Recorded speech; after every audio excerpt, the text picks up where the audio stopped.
আপনি দেখবেন যে তৎকালীন যিনি সরকার ছিলেন তিনি বিভিন্ন ঘটনায় যেতেন, যে তিনি তার দুঃখের কষ্টের কাহিনী শোনাতেন, ঠিক আছে। কিন্তু আমাদের বর্তমান যে উপদেষ্টা যিনি হচ্ছেন, প্রধান উপদেষ্টা স্যার, উনি কিন্তু ডক্টর ইউনূস স্যার, উনি কিন্তু এই ধরনের কোনো কিছুই করেন নাই। উনি আপনার 44টির অধিক হচ্ছে আপনার এনজিওর সাথে কথা বলেছেন এবং বলে কিন্তু বন্যার্থ যারা লোকজন রয়েছে তাদের জন্য কিন্তু প্রায় 1000 কোটি টাকার মতো আপনার অনুদান পেয়েছেন। জনত্রাণ কর্মসূচিতে ভলান্টিয়ার হিসেবে কাজ করে আপনার আসলে কেমন লাগছে? জি, আমার খুবই ভালো লাগছে যে বাংলাদেশে এরকম একটা ক্রান্তিকালীন সময়ে আপনি জানেন যে ঢাকা বিশ্ববিদ্যালয়ের শিক্ষার্থীরা অনেক বড় একটা উদ্যোগ নিয়েছে, যা কিন্তু গত 15 বছরে যে ছাত্রলীগ বা অন্যান্য সংগঠনগুলো ছিল তারা কিন্তু এত বড় কোনো উদ্যোগ বাংলাদেশের মানুষের জন্য আজ পর্যন্ত নিতে পারেনি। আমি গতকালকে যেটি দেখছিলাম যে এই কয়েকদিনে সম্ভবত আপনার 2 কোটি ছাড়িয়ে গিয়েছে আপনার যে অনুদানের অর্থ ছিল। এছাড়াও কিন্তু মানুষজন এখানে আপনার জামা কাপড় সহ অন্যান্য আরো সামগ্রী কিন্তু দিচ্ছে। তো আমি গত কয়েকদিন যাবত আপনার ঢাকা বিশ্ববিদ্যালয়ের যে টিএসসি রয়েছে এখানে স্বেচ্ছাসেবী হিসেবে কাজ করছি।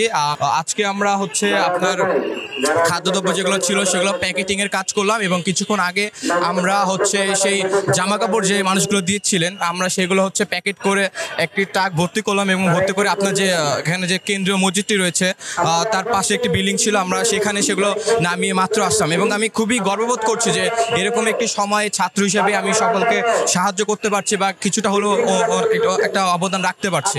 অনেকে বলছিলেন যে প্রত্যন্ত এলাকায় ত্রাণ সামগ্রী পৌঁছেছে না, যারা কাছে ছিল তারাই বারবার পাচ্ছেন। জি দেখেন, আসলে আপনি জানেন যে আপনার নোয়াখালী, এরপর হচ্ছে আপনার কুমিল্লার যে ভিতরে যে অঞ্চলগুলো রয়েছে আপনার বন্যা, সেখানে কিন্তু প্রায় দোতলা পর্যন্ত পানি উঠে গিয়েছিল। এখন ওখানে বিষয়টা হচ্ছে বিশেষ করে আপনার কুমিল্লাতে দেখা যাচ্ছে যারা আপনার বন্যা কবলিত এলাকা কিন্তু সেখানে পানি কম, ওই জায়গার মানুষগুলো যে কাজগুলো করছে তারা ত্রাণ সামগ্রীগুলো নিচ্ছে, একের অধিকবার নিচ্ছে, নিয়ে তারা আবার সেগুলো হচ্ছে সেখানে বিক্রি করে দিচ্ছে। এবং যারা স্বেচ্ছাসেবী রয়েছে তাদের উপরে কিন্তু অনেকবার হামলা করা হয়েছে, আপনারা শুনেছেন। এছাড়াও কিন্তু ধরেন যে স্বেচ্ছাসেবী যারা রয়েছে তাদের কাছে কিন্তু আসলে পর্যাপ্ত পরিমাণে বোর্ড ছিল না, যে কারণে তারা কিন্তু একদম ভিতরের দিকে গিয়ে সাহায্যগুলো করতে পারেনি। তবে এখানে যে উচিত ছিল, যারা আসলে সেখানকার স্থানীয় ছিল তাদের কিন্তু উচিত ছিল তাদেরকে সাহায্য করে একদম প্রত্যন্ত এলাকায় যারা বন্যা কবলিত এলাকায় রয়েছে তাদের কাছে ত্রাণ সামগ্রীগুলো পৌঁছে যাওয়া।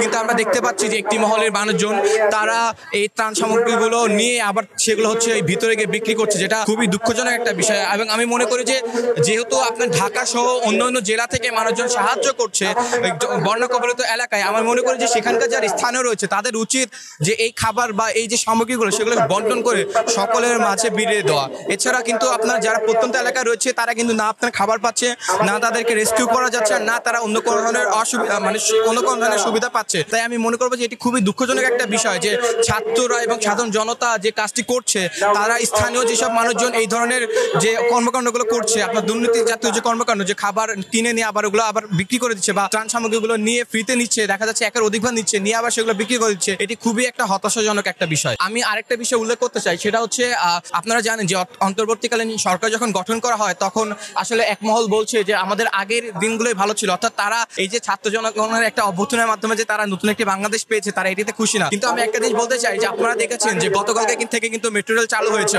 তৎকালীন যিনি সরকার ছিলেন তিনি কিন্তু মেট্রো রেল দেখার টাইমে এত কান্নাকাটি এত নাটক করেছেন এবং বলেছিলেন যে মেট্রো রেল ঠিক হতে প্রায় 1 বছরের মতো সময় লাগবে, কিন্তু আপনি দেখতে পেলেন যে মাত্র 37 দিনের মাথায় কিন্তু তারা মেট্রো রেল চালু করতে পেরেছে। আরেকটি বিষয় হচ্ছে আপনি দেখবেন যে তৎকালীন যিনি সরকার ছিলেন তিনি বিভিন্ন ঘটনায় যেতেন, যে তিনি তার দুঃখের কষ্টের কাহিনী শোনাতেন, ঠিক আছে। কিন্তু আমাদের বর্তমান যে উপদেষ্টা যিনি হচ্ছেন, প্রধান উপদেষ্টা স্যার, উনি কিন্তু ডক্টর ইউনূস স্যার, উনি কিন্তু এই ধরনের কোনো কিছুই করেন নাই। উনি আপনার 44টির অধিক হচ্ছে আপনার এনজিওর সাথে কথা বলেছেন এবং বলে কিন্তু বন্যার্থ যারা লোকজন রয়েছে তাদের জন্য কিন্তু প্রায় 1000 কোটি টাকার মতো আপনার অনুদান পেয়েছেন। তো এটি খুবই একটি গর্বের বিষয়। আমার মনে হয় যে আপনারা দেখবেন যে প্রত্যেক দিনই কিন্তু ঢাকার যে আপনার সচিবালয় বা শাহবাগ এদিকে দেখবেন যে প্রত্যেকে এক দফা দাবি নিয়ে আসছে, এক একজনে এক এক রকম দাবি। গতকাল রাতেও কিন্তু আপনার আনসাররা যে একটা ঘটনা ঘটালো যে আপনার সাধারণ শিক্ষার্থীদের উপর হামলা চালিয়েছে, তাদের দাবিগুলো মেনে নেওয়ার প্রতিশ্রুতি দেওয়ার পরও এটি কিন্তু আসলে কাম্য না। আমার মনে হয় যে এখন যে অন্তর্বর্তীকালীন সরকার রয়েছে এবং সরকার যারা উপদেষ্টা রয়েছেন তাদেরকে আমার মনে হয় কিছুদিন সময় দেওয়া উচিত। তা যেহেতু বাংলাদেশকে